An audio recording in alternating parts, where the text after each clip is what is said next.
You can be perfectly happy with your life until you see someone else's. Maybe you're quite happy with your job, then you find out someone you went to school with is earning twice as much as you. Or you're feeling pretty good about yourself, then you see someone your age who's fitter than you, living in a nicer house, somehow doing life better than you are. And suddenly, something that wasn't bothering you 5 minutes ago is bothering you. Nothing about your life has actually changed. You still have the same job, the same body, the same home, the same life you had 5 minutes ago. The only thing that changed was that you saw someone else's. So why does that affect us so much? Why is it so difficult to let someone else be doing better than us, without making that mean something about ourselves? I think it starts with something we've been doing for most of our lives, trying to work out how we're doing. Think about being a kid. You get a test back at school, and often the first thing you want to know isn't even your mark, it's what everyone else got. Because 70% can feel pretty good until your friend got 90, and 70% can feel amazing if everyone else got 50. The number itself doesn't tell us much. We need something to compare it to. And over time, we start doing the same thing with ourselves. Am I successful? Am I attractive? Am I doing enough with my life? Those are difficult questions to answer on their own, so we look around. This is where comparison starts to become painful, because we're not really comparing two salaries, or two bodies, or two houses. We're using those things to compare two people, them and me.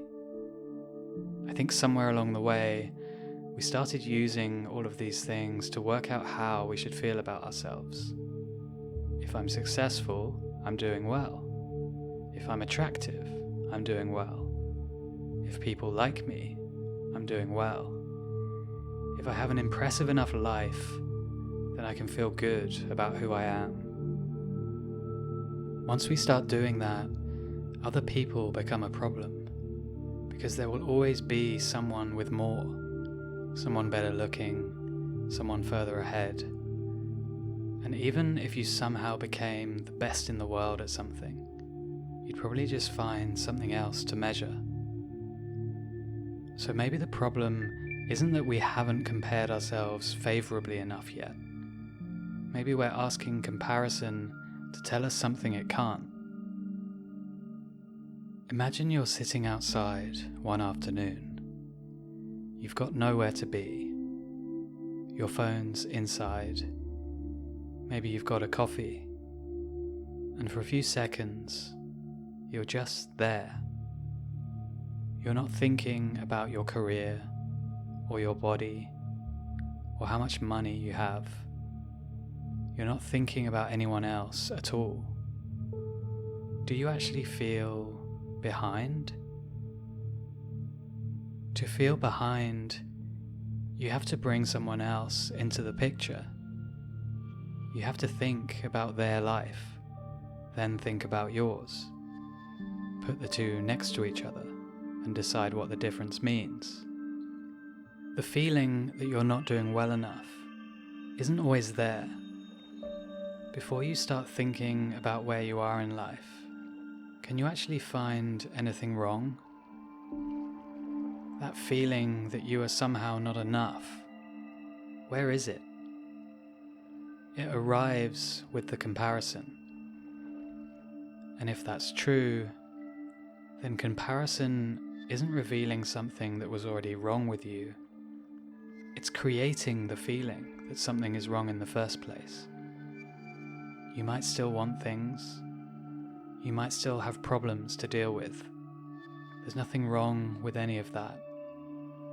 So the answer isn't to somehow become better at comparison. It's not even to stop comparing yourself to people. I'm not sure you could.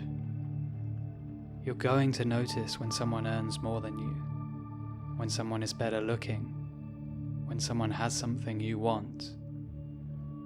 But you can notice the moment that difference becomes something more. Someone can be fitter than you without you being a failure. Someone can earn more than you without you being behind.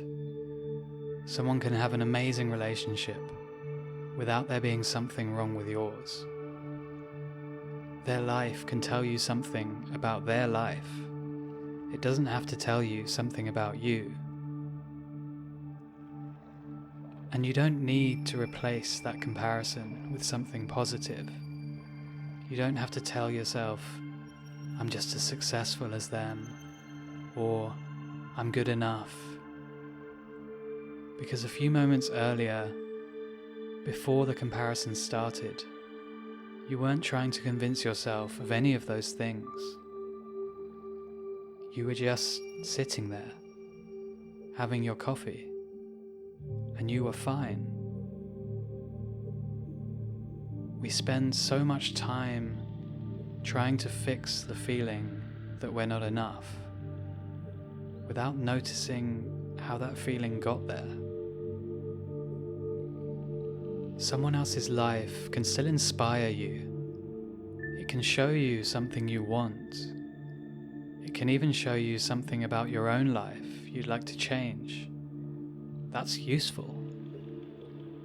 But the moment their life seems to prove that there's something wrong with you, remember what was true 5 minutes earlier. Nothing about you was missing. You just hadn't started measuring yet. If you enjoyed this video, please leave a comment to let me know, and consider subscribing to hear me talk about more everyday problems, reframed through a different lens.